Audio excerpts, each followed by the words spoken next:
Bonjour, c'est Léo Nicolian. Alors avant d'entrer à Paris, un petit tour à Istanbul. Et surtout, n'oubliez pas de vous abonner à cette page. Allez, on y va, on vous montre ça depuis le tramway. Ce n'est qu'un bout d'Istanbul, car c'est immense. À tout de suite.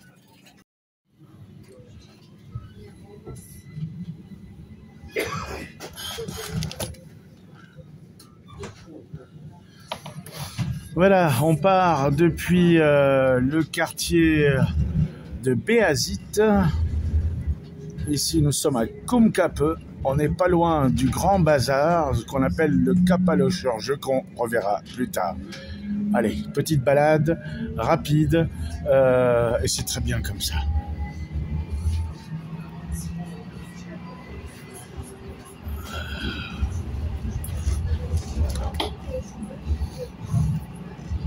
Alors Istanbul, bien sûr, est une ville immense. Ça me rappelle la grandeur de Moscou, bien plus grande que Paris. Alors c'est un carrefour entre l'Europe et l'Asie, entre l'Occident et l'Orient. Alors il y a des quartiers huppés, bien sûr, le quartier de Taksim. Ah bah tiens, l'autre tramway qui arrive dans le sens inverse. Allez, on va se retourner. Et donc, parallèlement, et puis le Bosphore, bien sûr, la mer est là déjà à Istanbul.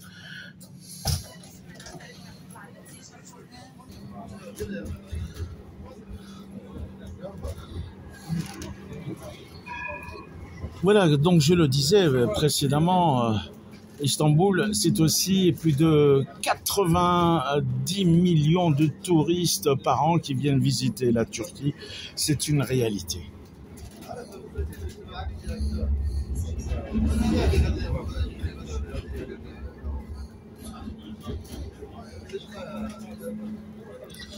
Voilà, ville qui a beaucoup changé, évidemment.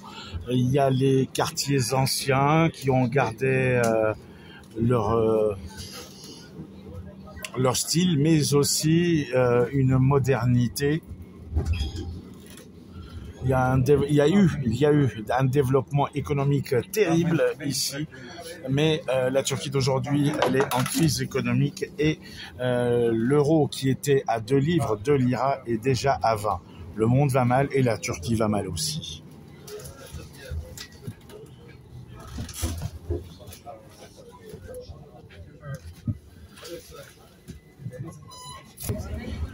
Voilà, il y a des touristes du monde entier ici. Ils viennent d'Europe, de France, d'Allemagne, d'Italie, du Maroc, de Tunisie, d'Algérie, d'Ukraine, de la Russie. Le monde entier se bouscule aussi à Istanbul. Mais comme je le disais précédemment, le monde va mal et le monde entier est un cactus. Aïe aïe aïe, comme le disait si bien Jacques Dutronc.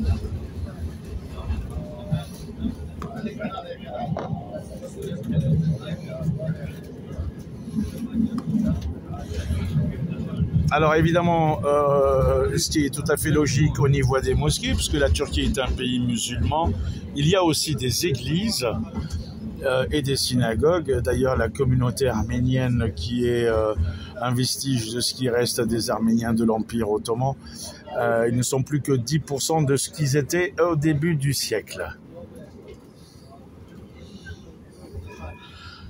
Voilà, on est loin des quartiers huppés, on est loin de Taksim, évidemment, de là où se précipitent bien sûr les Champs-Élysées. Taksim, c'est un petit peu les Champs-Élysées hein, d'Istanbul.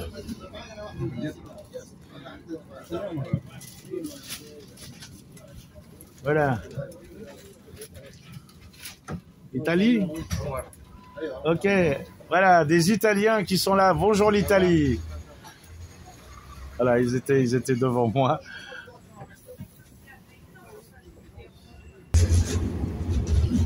Voilà, alors comme je le disais précédemment, il y a les Champs-Élysées d'Istanbul. Au soleil, sous la pluie, à midi ou à minuit, il y a tout ce que vous voulez à Taksim, peut-être plus qu'aux Champs-Élysées. J'y ai même vu des salons de coiffure, des coiffeurs et des barbiers ouverts 24 heures sur 24. Voilà. Mais là, on est dans d'autres quartiers. On se dirige vers Zeytoun-Bourlou, Merter, le quartier qui était le quartier des ateliers, du textile, des showrooms, mais qui a tellement immensément en quelques années grandi, poussé comme des champignons, les immeubles et les centres commerciaux. La planète entière vient faire du shopping là-bas, au niveau du textile, au niveau... Oh bah tiens, voilà, ça c'est un bus. Voilà, il y a des bus. Là, on est dans le tramway, mais il y a aussi un métro qui est bien plus grand et bien plus propre et plus moderne que celui de Paris.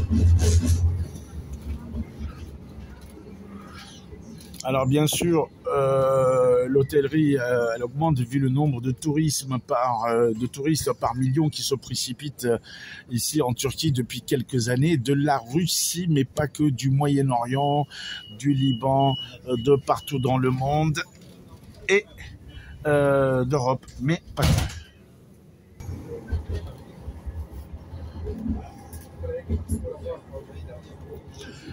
Alors évidemment, on y entend le muezzin appeler à la prière à plusieurs reprises dans la journée, y compris à 5 heures du matin. Alors pour l'hôtellerie ici, sachez qu'on trouve de tout. Ça reste très accessible pour les Français et les Européens que nous sommes. Et vous avez des billets d'avion excessivement bas prix par des low cost, par exemple Transavia, filiale d'Air France, et vous avez des allers-retours à 200-250 euros. Pour l'hôtellerie, par contre, pour le logement, vous avez la possibilité de vous débrouiller une fois sur place avec des hôtels. On peut trouver à partir même de 15 euros la journée. Bon, l'idéal, c'est quand même quelque chose de propre, de confortable. Moi, je suis dans un hôtel à, on va dire, allez, 40 euros la nuit, mais tout confort, propre, l'équivalent d'un 3 étoiles à Paris, d'une propreté irréprochable, avec une sécurité irréprochable. Université d'Istanbul où viennent étudier beaucoup d'orientaux du Maghreb, d'Afrique et d'ailleurs.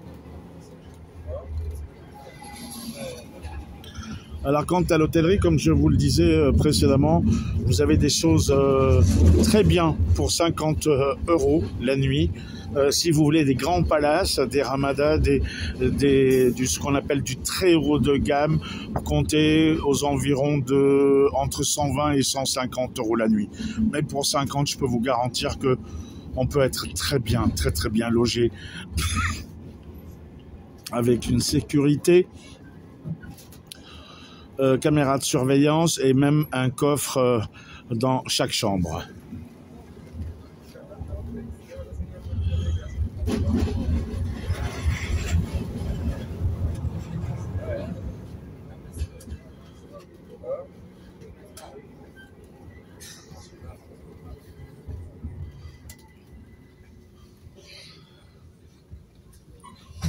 Voilà, Istanbul, ex-Constantinople, et puis carrefour entre l'Orient et l'Occident. Il y a le style byzantin de l'époque, le style ottoman, mais aussi le style moderne et européen.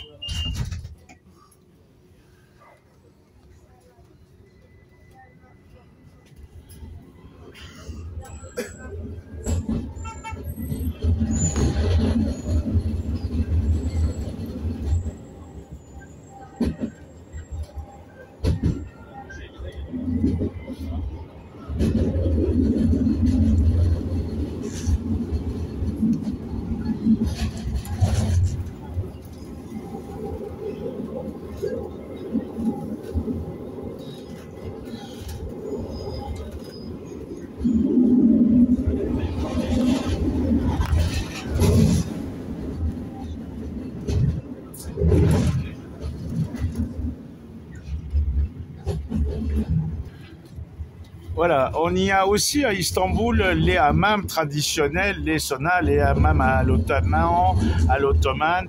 Et puis, comme je le disais précédemment tout à l'heure, beaucoup de gens du Moyen-Orient et du Maghreb Algériens, Marocains, Tunisiens, qui ne vivent pas forcément en Algérie, peut-être en Europe ou en Norvège. Hein? Oui, d'accord. Voilà, voilà le monsieur qui m'a dit bonjour parce qu'il parlait français. Ça va en Norvège, ça se passe bien? Ça va, ça va. Alhamdulillah, salam alaikum. Voilà, alors c'est bizarre parce que la France malheureusement déconne, ils donnent pas facilement des visas aux Algériens pour visiter la France. Et c'est ce que me disait un Algérien tout à l'heure, on va dépenser notre argent aux États-Unis, en Europe, en Turquie, alors qu'on voudrait bien aussi de dépenser à Paris, mais bon, c'est devenu du n'importe quoi. Entre Macron et Anne Hidalgo, voilà, ils ne savent plus quoi faire. On trouve des restaurants algériens, il y a du bon couscous ici à Istanbul. Tu peux nous donner une adresse?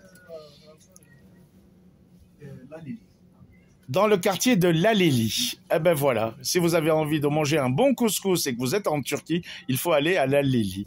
Couscous, le premier plat national français, hein, qui a dépassé le bœuf bourguignon, la pizza et le burger. Voilà, notre voyage continue dans ces nouveaux quartiers. Alors, quelle est la différence entre l'Allemagne et la Turquie? Elles ont deux choses de parallèle.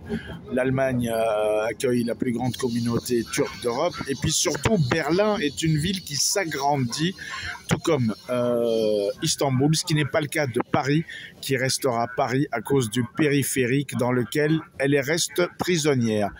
Donc on verra peut-être l'agrandissement de l'Île-de-France, mais Paris étant encerclé par le périphérique, ne pourra jamais s'agrandir, d'où la flambée de l'immobilier. Voilà, quant à Istanbul, ville qui continue à s'agrandir, ces quartiers que vous voyez et ces immeubles nouveaux n'existaient pas il y a encore 15 ans. Voilà, moi j'ai été régulièrement en Turquie et je peux vous dire que le quartier de Melter-Zeytinburnu a été multiplié par 4-5 en superficie et que tout a changé. C'était à l'époque des zones industrielles. Et c'est devenu carrément l'équivalent d'un arrondissement où ce n'est que les commerces de textiles et de fringues. Alors on y voit bien sûr plusieurs visages de la Turquie religieuse, mais aussi une Turquie moderne, laïque. On y voit des jeunes filles habillées à l'occidental, des couples qui peuvent s'enlacer et s'embrasser dans les transports en commun. Ça existe aussi, c'est rare, mais ça existe. Voilà ce quartier voilà, ancien, voilà un immeuble ancien qui a été remplacé ici.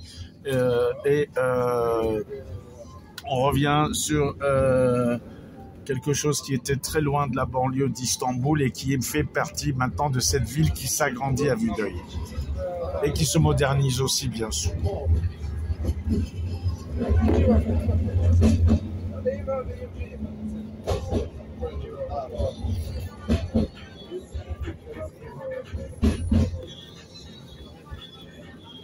Voilà. On marquera la fin à Zeytinburnu, Merter, le quartier où il y avait quelques zones industrielles et quelques usines de textiles qui ont été délocalisées puisque évidemment c'est devenu le quartier de shopping en dehors des malls, des grands centres commerciaux comme Cevahir qui ont été construits et financés par d'autres pays comme le Qatar avec des partenaires turcs.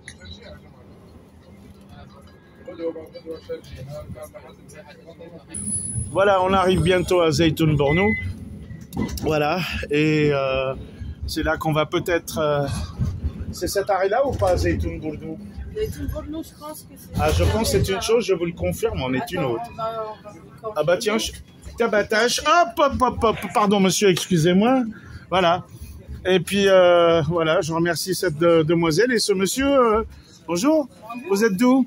D'Algérie. Algérie, bah, c'est ce que je disais tout à l'heure. Vous n'avez pas de visa pour la France, donc vous venez faire du shopping et des vacances dommage, ici. Hein, c'est dommage, hein, tant pis pour Macron. Hein.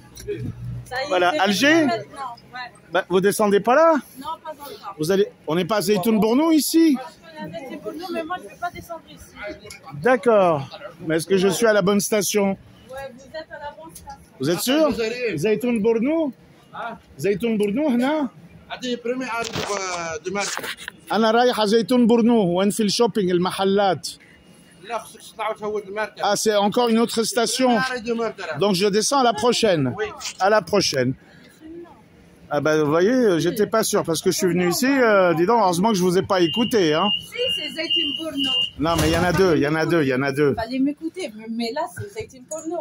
Ouais, mais c'est. Après, il y a deux stations pour arriver Ah, à l'autre. Non, mais je vais dans le quartier des là où. Non, non, c'est pas celle-là. Ah ouais, d'accord. C'est l'autre. Ah ben je suis déjà venu moi ici. Donc comme vous connaissez pas, vous avez uniquement fait attention au nom de la station, c'est vrai. Voilà, alors des Algériens, mademoiselle étudiante, et lui aussi étudiant. Non, c'est un commerçant. C'est un commerçant, d'accord, ah ben c'est bien. Et il y a beaucoup de choses à acheter en Turquie. Évidemment, aujourd'hui j'ai rencontré un homme d'affaires algérien qui vient acheter par bateau entier du beurre et de la margarine pour emmener en Algérie. C'est vrai? Absolument, à l'hôtel où je suis. Ah ouais, ce matin. Alors, étudiante en langue. Langue espagnole. ¿So te habla español también? No, un poquito. ¿Por qué un poquito? Porque esta es mi primera año. Ah, c'est la première année. Ouais. Alors, une future traductrice d'espagnol, de français, La future. travaillant peut-être dans une ambassade ou peut-être pour l'Élysée ou pour... Enfin bref, on va pas parler de politique, mais en tous les cas, c'est vrai que c'est... Un reportage sur moi? Non, on en profite pour montrer aussi qu'en Turquie, il y a beaucoup de gens de tous les pays qui viennent. Et là, je suis content et enchanté de tomber sur des francophones. Ouais, Voilà. Problème pour avoir des visas, bien sûr, pour la France, ça c'est n'importe quoi. Donc, mais ça, pas tant que ça. Commence Croyez-moi, ça commence, mais on n'a pas vu le début de la fin. On a besoin d'un visa pour venir en Turquie en tant qu'Algérien. Ouais, quand même. Mais c'est facile à faire. C'est un jeu d'enfant. Ouais, Voilà. Et comme ça, et en plus tout est moins cher qu'à Paris et c'est plus propre et c'est mieux. Voilà, parce que Paris, la plus belle ville du monde, est devenue la poubelle du monde à cause d'Anne Hidalgo. Ah oui, c'est du n'importe quoi là-bas. D'accord. Ah, elle est d'accord. Ah bah, regardez ce que j'ai fait à Anne Hidalgo. On va lui montrer ça tout à l'heure. Voilà les amis. Au revoir. Au revoir.